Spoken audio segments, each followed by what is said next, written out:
Halo, saya Rahmatul Amalia, Program Asisten HAM dan Demokrasi Infit. Yuk, sini kita bikin paham. Moderasi beragama harusnya dilakukan hanya dalam level muamalah atau hubungan sosial saja. Penerimaan afirmatif lainnya juga dapat dilihat dari bagaimana murid laki-laki dapat menyetor hafalan Al-Qur'annya kepada murid perempuan. Bagaimana moderasi beragama ini dapat menjadi instrumen untuk menciptakan sekolah yang aman bagi kelompok minoritas. Infit dalam riset praktik moderasi beragama di Lembaga Publik tahun 2023 menemukan adanya dua respon terhadap kampanye moderasi beragama. Respon pertama yaitu penerimaan afirmatif dan kedua adalah penerimaan kritis. Pertama, penerimaan afirmatif.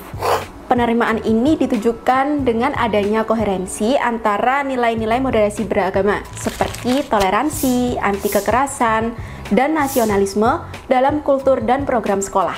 Pertama, di SMAN 53 Jakarta yang tidak memasukkan moderasi beragama dalam program sekolah, namun dalam praktiknya ada jabatan kepala sekolah yang diisi oleh perempuan yang beragama Kristen. Kedua, penyediaan sarana dan fasilitas sekolah berupa ruang dan juga jadwal pelaksanaan kegiatan masing-masing agama.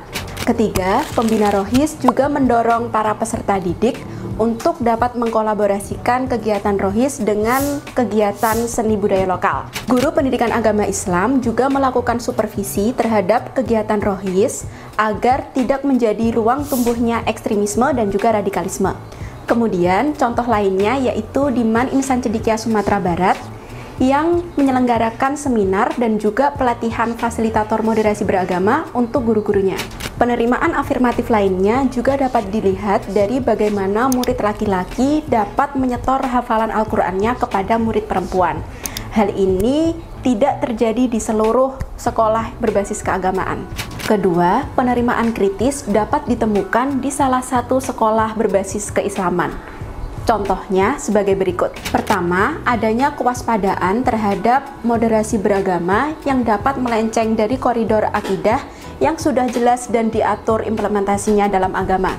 Kemudian, adanya pandangan bahwa moderasi beragama harusnya dilakukan hanya dalam level muamalah atau hubungan sosial saja. Contoh terakhir yaitu beberapa murid menganggap bahwa mengakui adanya Tuhan dari agama lain adalah musyrik. Pasalnya, masih terdapat sekolah yang belum memiliki political will dan kesadaran untuk menyediakan ruang aktivitas keagamaan untuk tenaga pendidik dan juga murid beragama minoritas di sekolah.